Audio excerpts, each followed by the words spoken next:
Hey, this is R&M Recaps here. In this video, I will recap one of the drama movies from 2012, titled, Little 13.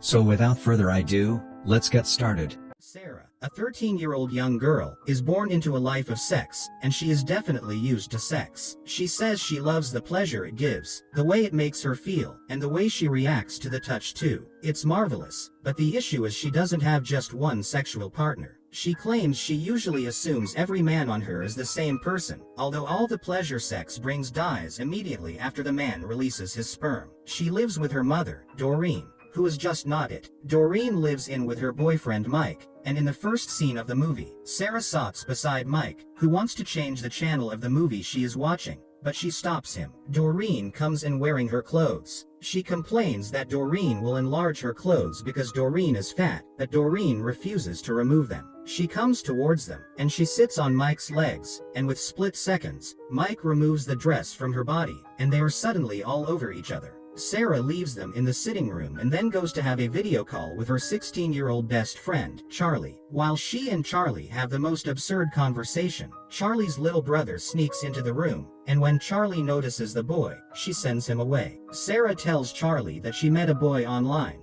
and he is a high school student. She tells Charlie how excited she is to meet this boy physically. Meanwhile, the boy, Lucas, is at home with his friend. Lucas receives a visitor, one of the random girls he meets online, and they take each other to a back room where they have sex. As they have sex, his best friend, Diggensack, videos them. After the intercourse, Lucas sits with Diggensack as they watch the girl leave. The girls walk past them and greet them goodbye. Later, they see her walk back, and Diggensack asks why she is coming back. Lucas assumes that she has forgotten something, and when the girl picks up what she forgot, she walks away, interested in his sexual partner's name, and he tells him it's only because Sarah insists he calls her by her name. Another day, during breakfast with his parents, Lucas tells his mother he needs her car that night. She tells him she is going on the night shift and needs her car too. He asks his father to drive his mother to work, but his father refuses, telling him he could drive his mother to work. On the other hand,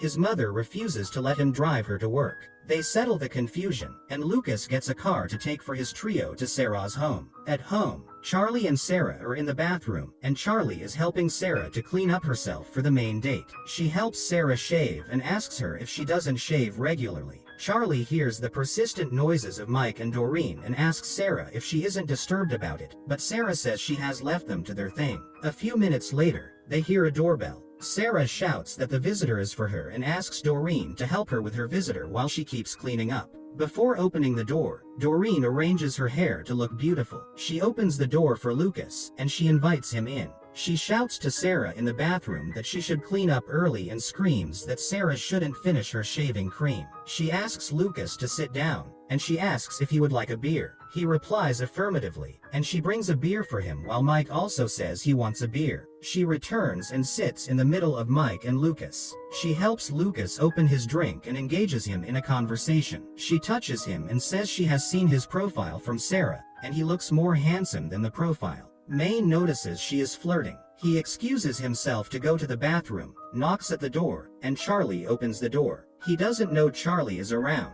and he tries to engage her in a conversation. Sarah peeps out and tells him they are dressing up. He tells them Doreen is on heat, and they should be fast, so Sarah comes out half naked and tells Lucas she will be done soon. Later, the girls follow Lucas and his friend, Diggensack, away. They drive happily as they drink and listen to music. Later, the boys stop the car at a place. Sarah wonders what they are going to the place for, and Charlie assumes it's for drugs. They scream that the boys should drop the key, so they can at least listen to music before the boys get back, and while they try to check the front seats, they find a video camera. They pick it up and try to check what's in it. Diggensack returns and asks them to drop the camera off immediately while Lucas enters the house. He meets with three men who watch the sex video he made and say they can't feel anything. They remind him they had told him to only sell them videos of younger girls with a great ass. For his bad video, they offer him 40. He first refuses it and asks for 80, but when he finds out they do not want to increase the money, he takes it and uses 20 out of it to buy drugs. He returns to his friends, and they attempt to enter a bar. However, the bouncer, who figures they are too young to be inside a bar,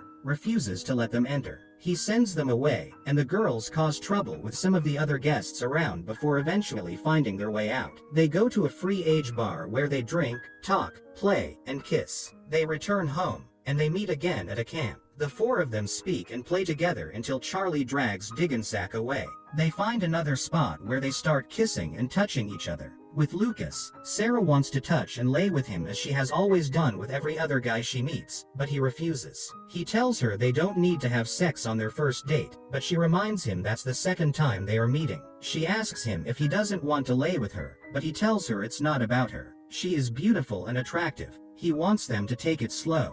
With Charlie, they proceed to have sex, and Diggensack asks her if she is with a condom. She tells him she doesn't have one, and when he intends to stop, she asks him to continue. She reassures him she is on birth control, and she can't get pregnant, so he buys into her idea and have sex with her. Meanwhile, Lucas asks Sarah to tell him about her, but she says she is sure Doreen has said it all. He asks about Doreen and asks if her mother is always like that. The other two return, and they leave for home. Sarah dreams of having something special with Lucas. He starts staying at her place, although they still can't have sex. One day, he starts giving her a blowjob, and she moans to his touch until Doreen starts peeping. When Lucas notices, he feels off balance and stops. She goes out to meet Doreen, who asks her how Lucas is. Contrary to how they share everything with each other, she refuses to share Lucas with her. On the other hand, Charlie realizes she is pregnant, and as a result, she can't take the job she is meant to take, and she is lost in thoughts as regards how to find a father for her child. Meanwhile,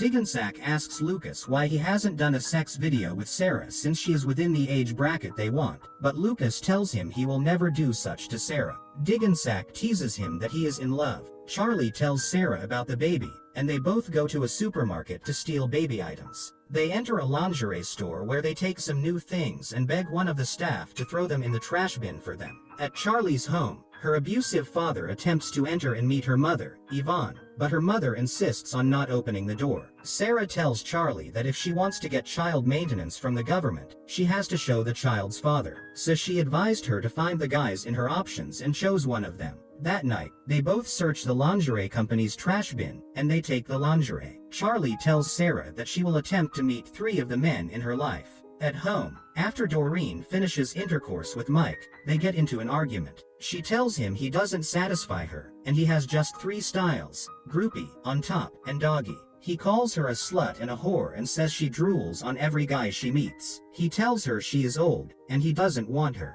She starts crying, and Sarah pets her before going to meet Lucas. Charlie meets with one of her guys while Lucas and Sarah have sex in the car. On Sarah's way home, Charlie calls her and tells her the guy is a bastard, and she doesn't think she will attend the party. Charlie goes to a bar to look for Mike. Meanwhile, Lucas and Sarah continue their sex at home. He attempts to video her, which she refuses at first. As they get intimate, Doreen comes to their bed. She strips herself and puts herself in their midst. When Sarah complains, she tells Sarah to leave. At the bar, Charlie eventually meets Mike. After some interaction that isn't shown, Mike gives her a glass and asks her to give a toast to their relationship. He tells her what happened between them was special, but she refuses that there was at them. Then she walks away. At home, Lucas leaves Sarah and starts making out with Doreen. He fingers her and touches her so much that she moans loudly. Sarah feels neglected and talks, so they both start touching her. Charlie walks out of the bar, and Mike walks after her and tells her to see a shooting star. He tells her he wishes for them to be together,